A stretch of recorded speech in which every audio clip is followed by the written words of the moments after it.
자, 일단 이거는 확실해요. 보면 제가 이제 그 통계청에서 자료를 뽑아왔거든요. 17년, 18년, 19년 해갖고 작년 말까지 파란 막대가 그 온라인 쇼핑몰 거래액이에요. 보면 이렇게 쭉쭉쭉쭉 계속 늘고 있죠.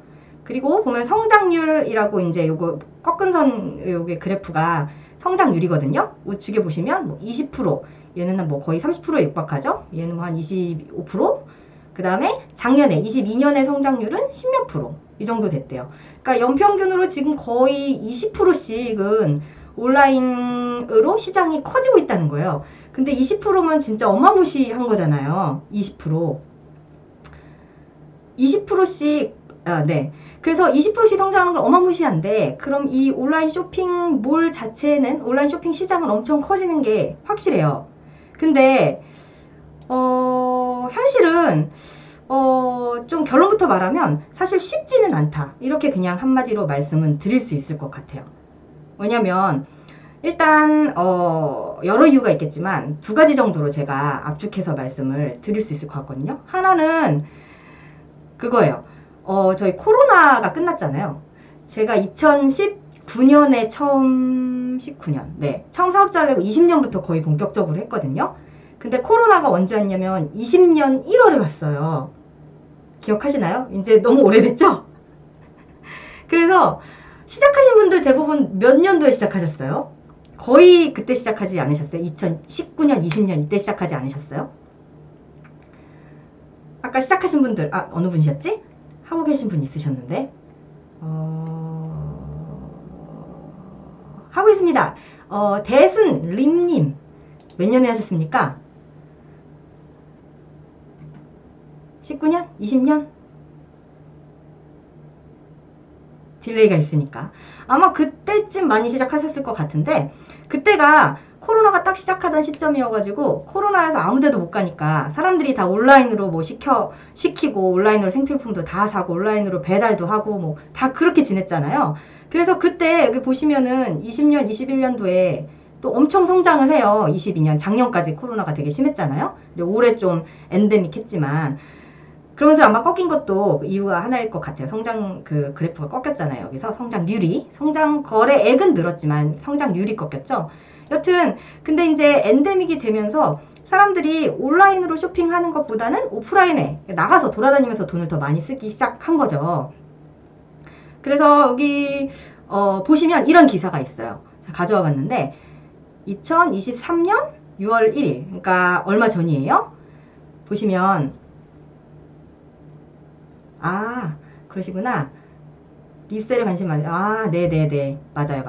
이것도 좀 이따 제가 말씀드려 볼게요. 이것도 있습니다. 여튼 그래서 이제 외부 환경이 엔데믹인데 그래서 사람들이 돈을 안 써요. 근데 이런 기사가 있거든요. 올해 6월이에요. 2023년 온라인 쇼핑이 엔데믹 문화 레저 거래액 최대라고 돼 있거든요. 그러니까 온라인 쇼핑이 그 통계청에서 발표한 게 올해에도 성장을 했대요. 온라인 쇼핑 거래액이. 그러니까 계속 성장을 하는 거예요, 시장이. 근데 내용을 보면 뭐가 성장했냐면 항공권, 철도, 숙박업체, 그 다음에 뭐 여행, 교통 서비스. 사람들이 막 돌아다니는 거에 돈을 지금 많이 쓰고 있다는 거죠. 해외여행 막 풀리면서 엄청 나가잖아요. 그리고 밑에 또 보면 온라인 장보기로 음식료품 거래. 그 다음에 이 쿠폰 서비스. 뭐 그런 거죠. 선물하기 이런 거. 그런 게 엄청 늘었대요. 배달앱도 관련된 음식 서비스도 1.1%로 좀 늘었대요. 근데 여기 네모 박스 쳐놨거든요. 보시면 의복 거래액은 작년 동월 대비 1.7% 감소하고 신발도 감소, 스포츠 레저도 감소, 서적만 증가, 패션용품 액세서리 감소, 기타 서비스는 10.5% 마이너스래요. 그 여러분들 위탁 판매하면 어떤 상품 군 거 갖다 파세요? 철도, 항공, 숙박업 이거 못 팔잖아요. 저희가 호텔 못 파시잖아요. 그 다음에 음식료 거래품 파시는 분 있긴 있어요. 근데 이 부분이 엄청 마진이 박하거든요. 그래서 위탁 판매로 하기가 쉽지 않아요. 막 1%, 뭐 2% 이래요. 마진율이. 그런 거 있잖아요. 뭐 커피, 뭐 캔커피, 뭐 이런 거 있잖아요. 식품. 무슨 뭐죠? 이렇게 우리가 사 먹는 뭐 스팸 막 이런 것들 엄청 짜거든요. 그래서 그 위탁 판매를 하기가 쉽지가 않고 그 다음에 뭐 이런 데 다 속하시지 않아요? 뭐 액세서리, 뭐 생활용품, 그 다음에 스포츠용품, 뭐 이런 거에 다 저희가 위탁 판매를 메인으로 하고 있잖아요. 이건 다 감소한다는 거예요, 지금. 밖에 나가서 사람들이 사느라고.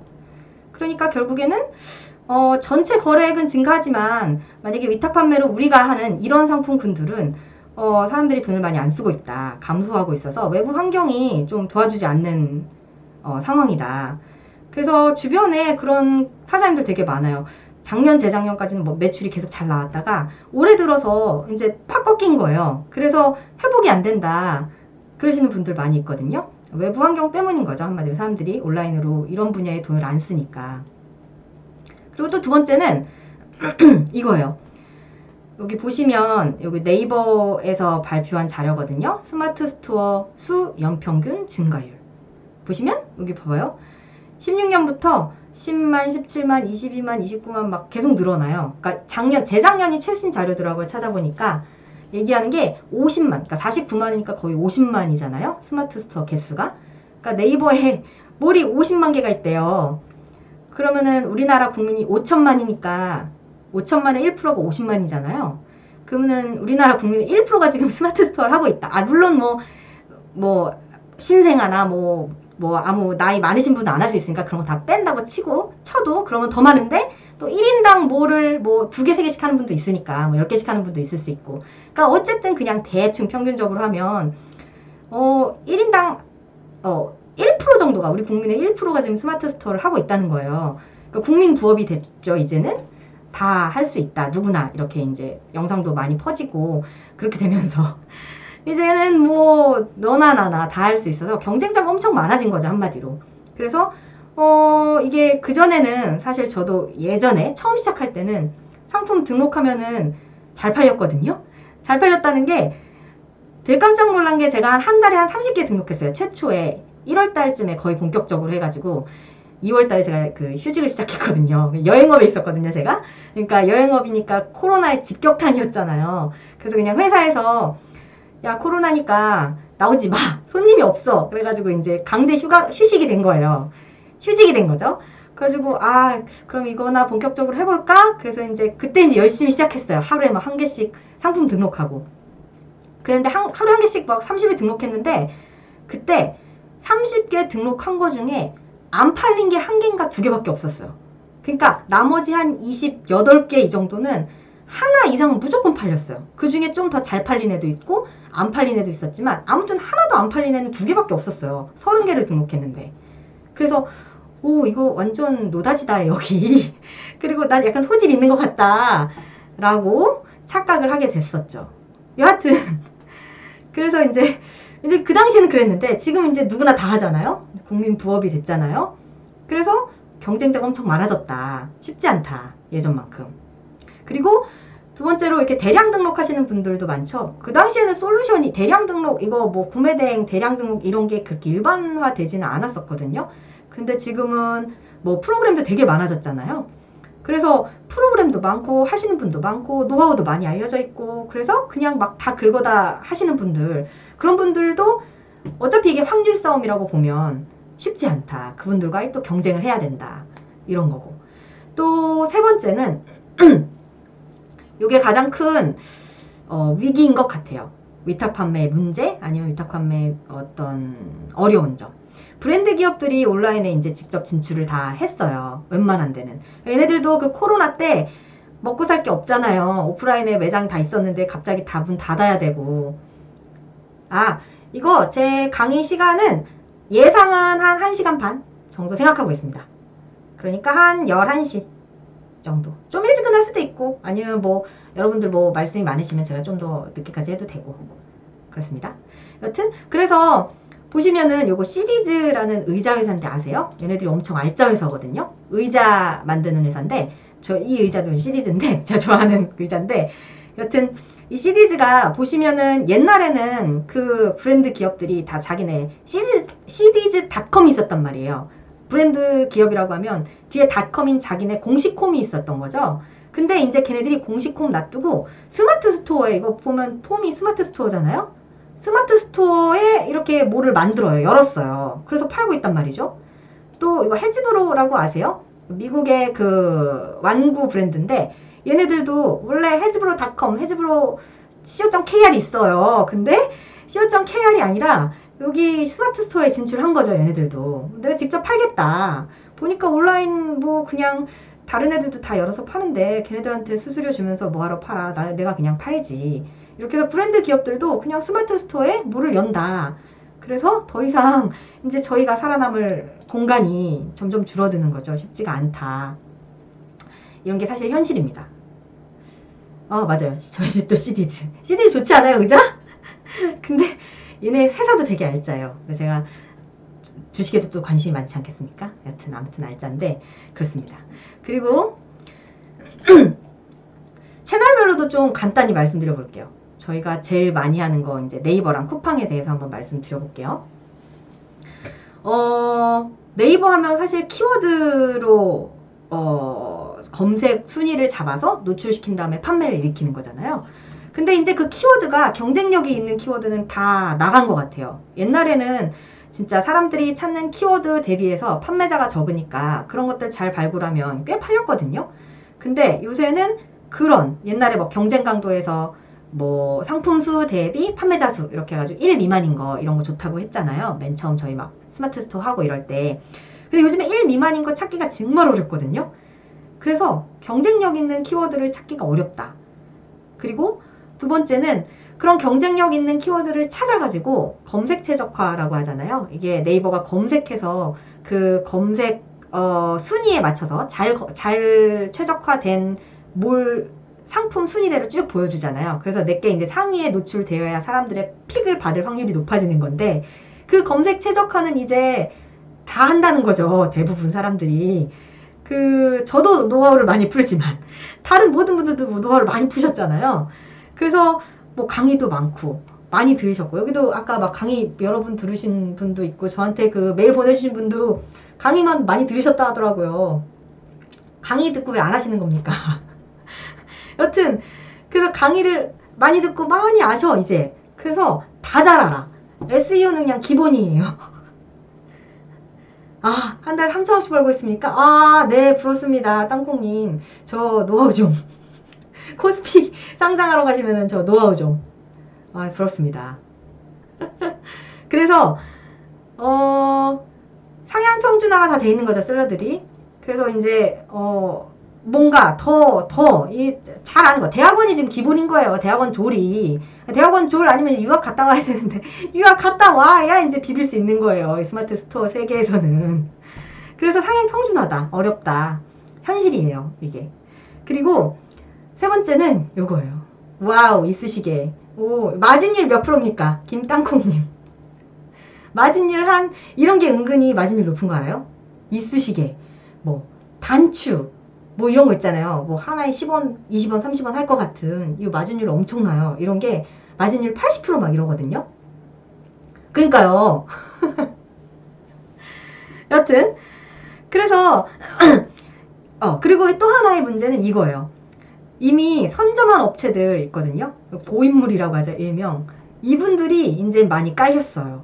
그래서 리뷰 9,999, 리뷰 3,000, 리뷰 1위가 리뷰 9,999, 2위 리뷰 9,999, 3위 리뷰 2,999 이런 제품들이 너무 많아요, 네이버에. 그러면은 어떻게 이기겠습니까? 저희 같은 사람들이 들어가가지고. 그래서 이분들을 밀어내기가 쉽지 않다. 한마디로 그런 생각이 들더라고요. 이분들 딱 보면 와, 강남의 노른자 땅을 아주 알박기를 제대로 하셨다. 왜냐면 밀어낼 수가 없어요. 그리고 시간이 지나면 지날수록 가치가 올라가잖아요. 강남의 땅은. 부동산이 그렇잖아요. 더 이상 사람들이 그 강남의 땅을 가질 수가 없으니까. 재화가 한정돼 있으니까. 그러니까 그 사람들은 계속 가면 갈수록 계속 가치가 올라가요. 여기도 1위, 2위, 3위에 9,000개씩 리뷰가 박혀 있으면 그분들은 9,000개가 박혀 있으니까 계속 1위, 3위고 그 다음에 1, 2, 3위에 노출이 되니까 또 구매가 계속 일어나요. 그러면 구매가 또 많이 일어나니까 계속 1, 2, 3위예요. 그러니까 강남의 땅인 거죠. 시간이 지날수록 가치가 계속 올라가요, 그분들은. 그런 걸 저희가 지금 만들기가 쉽지가 않다. 이미 강남의 노른자 땅이 많이 팔렸다. 그렇습니다. 그럼 이제 쿠팡은 또 어떤지 한번 말씀드려 볼게요. 집으로 가자. 이제 막 스마트 시작했는데 결국 광고를 해야 하는 것 같아요. 맞아요. 지금 제가 말씀드릴 게 쿠팡의 광고에 대한 이야기예요. 스마트 스토어도 CPC 광고 할 수 있잖아요. 근데 단가가 많이 올랐고요. 사실은 방법은 두 가지인 것 같아요. CPC를 하더라도 진짜 최소 단가가 50원이거든요. 50원, 60원, 70원 이런 걸로 돌려도 효율이 나오는 카테고리 같은 게 있어요. 브랜드가 좀 많이 지배하고 있는 카테고리. 한마디로 브랜드를 리셀하거나, 브랜드를 리셀하는 게, 리셀이 뭐 좀 이따 말씀드리겠지만 뭐 이렇게 불법적인 그런 리셀 말고 합법적으로도 리셀을 할 수 있거든요. 좀 이따 말씀드릴게요. 여튼 그런 리셀하는 그런 카테고리는 그래도 50원, 60원, 70원 깔아두면 팔리는 경우가 있기는 있어요. 근데 효율이 과연 잘 나올 것이냐는 모르죠. 그건 또 제품에 따라 다르고, 광고도 여튼 CPC 단가가 계속 올라가 있는 추세고, 더 오르는 추세고, 안 팔리니까 광고를 더 세게 해요, 사람들이. 그러면 입찰하니까 나도 더 세게 입찰해야 되잖아요. 여튼 쉽지 않아요. 그 네이버는 CPC를 안 해도 어쨌든 검색이나 이런 걸로 만든다 치고, 쿠팡은 사실 이래요. 쿠팡은 그거 아시죠? 사람들마다 자기가 들어가면 보여지는 화면이 다 달라지는 거 알죠? 그리고 또 자기가 뭐 검색 하나 하면 내일 들어갔을 때 또 그 화면이 달라지는 거 알고 계시죠? 알고 계실까요? 말씀을 드릴까요? 아니면 한 번 더 말씀을 드리는 게 좋을까요? 아니면 다 아시면 그냥 대충 넘어가고. 쿠팡은 그래요. 제가 아무런 관심이 없었는데 무슨 검색을 하나 했어요. 제가 뭐 예를 들어 뭐 계산기 이런 걸 검색 하나 했어요. 그러면 그 다음에 들어가면 계산기가 쭈르륵 화면에 떠요. 검색 기반이 아니잖아요. 쿠팡은 카테고리에서 내가 찾는 거 주로 가든지, 아니면 내가 그동안에 많이 샀던 상품군이 있으면 그거랑 비슷한 걸 막 보여주잖아요. 내가 애기 옷을 많이 샀으면 애기 옷에 관한 걸 막 보여주잖아요. 그래서 그 소비자가 구매하는 그런 이용 패턴에 따라서 상품을 노출시켜준단 말이에요. 그래서 너는 옛날에 이거 많이 샀으니까 이것도 관심 있을 것 같아. 너랑 비슷한, 너처럼 이렇게 애기 옷을 많이 사는 30대, 40대 여성들은 액세서리도 많이 사더라? 그럼 다음번에 저한테 이제 액세서리를 또 노출해주고, 이런 식인 거예요. 그래서 구매 이용 패턴별로 노출이 되니까 아까 말한 그 강남의 노른자 땅 있잖아요. 이게 좀 덜해지는 거죠. 연해지는 거예요. 무슨 말이냐면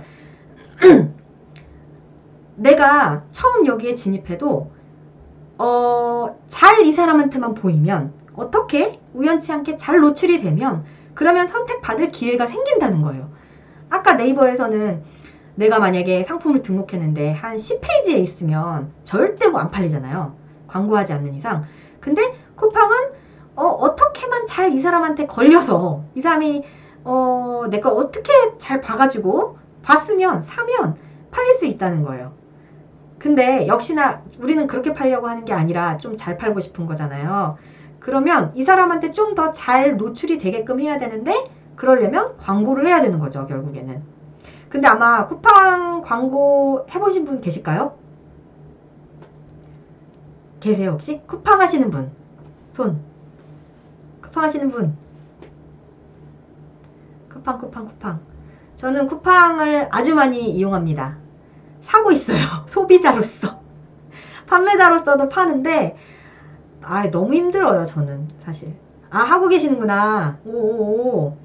어때요? 쿠팡 광고도 돌리세요? 집으로 가지 않님?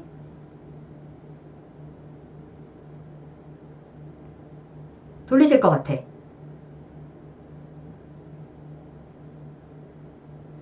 광고를 안 하면 쿠팡은 진짜 안 팔립니다. 입점했어요? 팔리셨어요? 광고할 돈이 없어요? 맞아, 이게 현실입니다. 아이고, 흥분했네. 자, 말씀드릴게요. 봐봐요. 광고는 필수인데,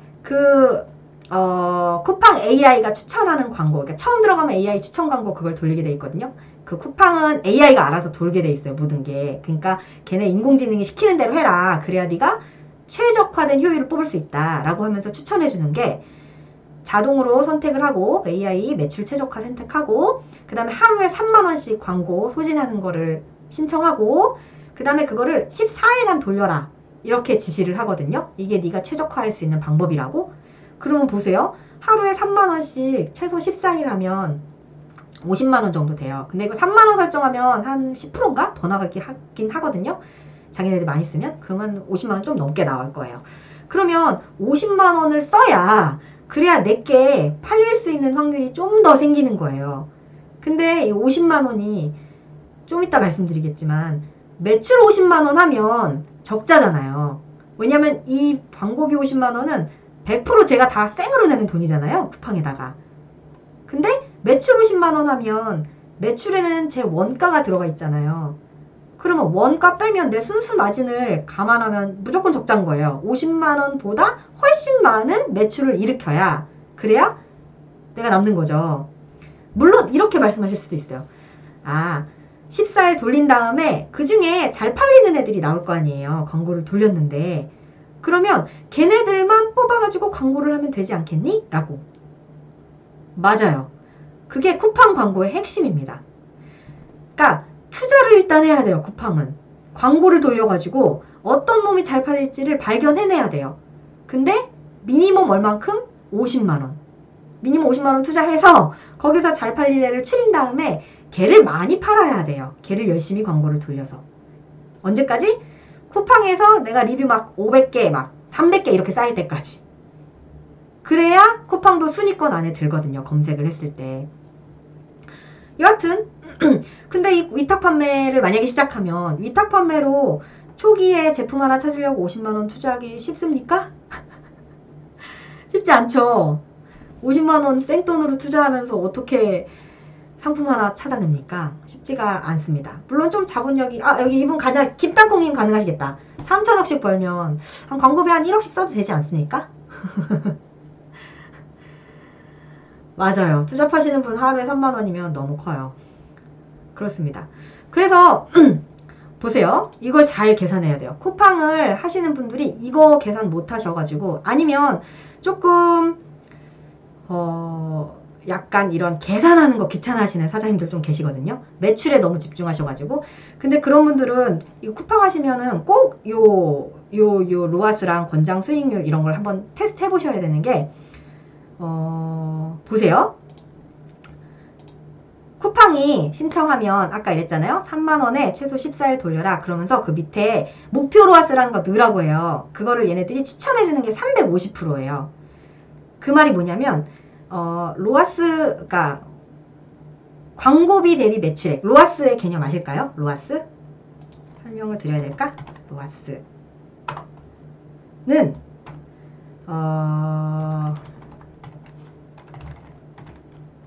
이렇게 말씀드리면 되겠다. 광고비 대비 매출액. 그러니까 예를 들어서 제가 광고비를 10만원 썼어요. 그런데 매출이 10만원 나왔어요. 그러면 내 집으로 가자 아시는구나. 역시 쿠팡을 하시려면 로아스를 하셔야지. 그러면 100이에요. 100. 딱 100. 내가 쓴 광고비랑 매출이 같으면 100. 그러면 자 문제 퀴즈. 제가 10만원을 썼어요. 광고비로. 근데 매출이 팔린 게 20만원이 나왔어요. 그러면 로아스는 얼마일까요? 퀴즈. 자, 광고비는 10만원이에요.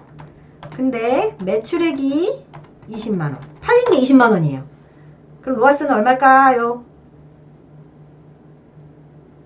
정답! 배순리님. 집으로 가자면 정답. 200. 세대기님 2. 땡! 곱하기 100을 하셔야 돼. 맞아요. 세대기님. 200이에요. 건님. 자, 그러면 계산을 해봐요. 목표 수익률 350하라고 했잖아요. 쿠팡에서. 그러면 나는 대체 얼만큼의 마진을 봐야 이거 대체 마이너스가 안 나는 걸까요? 자, 다시. 어렵죠? 아까 여기로 가볼게요. 다시. 광고비가 10만원인데 매출이 20만원이 나왔어요. 그러면 로아스는 200이지만 내 매출액에서 마진율이 있을 거 아니에요. 매출액은 말 그대로 매출이고 그 다음 거기서 원가 빼야 되잖아요. 가지고 온 거. 그죠? 그러면 가지고 온 거를 50%라고 쳐볼게요. 50%. 내가 반값에 가져왔다고 쳐볼게요. 그러면 매출이 20만원일 때 원가가 50%면 10만원이 원가인 거죠? 10만 원만 내 마진이에요. 근데 아까 내가 광고비 얼마 썼어요? 10만 원 썼어요. 그러면 난 번 돈이 없는 거예요. 근데 아까 이게 얼마라고 했어요? 마진율이? 50%. 근데 위탁에서 마진율 50% 가능합니까? 쉽지 않죠. 사입해도 50% 사실 쉽지 않아요. 이런 거예요. 제가 여기다 간단하게 써봤는데 10만 원을 써서 35만 원의 매출을 냈어요. 그게 로아스 350이거든요. 쿠팡에서 하라고 하는. 근데 그 350%에 손해가 안 나려면 그러면 내 마진이 29% 이상이 돼야 돼요. 말이 길어졌는데 어쨌든 쿠팡은 광고를 돌려야 된다. 광고를 돌리는데 겁나 빡세게 돌려야 된다. 500% 우리 같은 그런 위탁 판매하는 사람들은 500, 600, 700 나오지 않으면 마이너스다. 이런 거죠. 그리고 또 그 쿠팡은 아이템 매칭, 이거 아이템 위너 이것 때문에 진짜 골치 아프잖아요. 제가 잘 팔고 있으면 누가 와서 아이템 위너 걸죠. 그리고 저보다 조금 더 싸게 팔잖아요. 그러면 이제 저는 안드로메다로 또 가는 거죠. 안 팔리는 거죠. 똑같은 제품을 팔면 결국 헤어나기가 쉽지가 않아요. 푸는 방법이 있기는 있는데 뭐 제조사를 바꾸고 아니면 뭐 그 판매처 이런 걸 좀 바꾸고 뭐 브랜드 이런 거 좀 바꾸고 뭐 옵션에 넣었다 뺐다 이렇게 하는 방법이 꼼수가 있긴 있는데 결국에는 또 묶여요. 냅두다 보면 AI가 돌아가다가. 그래서 쉽지가 않습니다. 그리고 로켓 배송이 쿠팡은 검색하면 제일 상단에 띄워주잖아요. 왜냐면은 쿠팡이 직매입한 거니까 자기네 입장에서도 그걸 먼저 팔아야 될 거 아니에요. 그러니까 뭐 저희가 만약에 검색어를 쳐가지고 뭘 찾고 싶다 해도 보면 1, 2부터 한 10위까지 중에 로켓이 한 9개, 10개 다 깔려있고 8개, 9개 깔려있고 뭐 이런 식인 거죠. 근데 이제 저희가 로켓 배송을 입점하지 않는 이상 처음에 로켓으로 하기가 쉽지 않잖아요. 할 수는 있지만. 그래서 게다가 위탁 판매 제품을 가지고 로켓에 넣기가 사실 더 쉽지는 않아요. 이미 많이 깔려있고 이미 선점하고 계신 분들이 많기 때문에. 그래서 쿠팡도 사실은 만만치가 않다. 아무리 트래픽이 많다고 하고 사람들이 많이 몰린다고 하긴 하는데 초보가 들어가서 광고비를 써가면서 하기가 쉽지가 않다.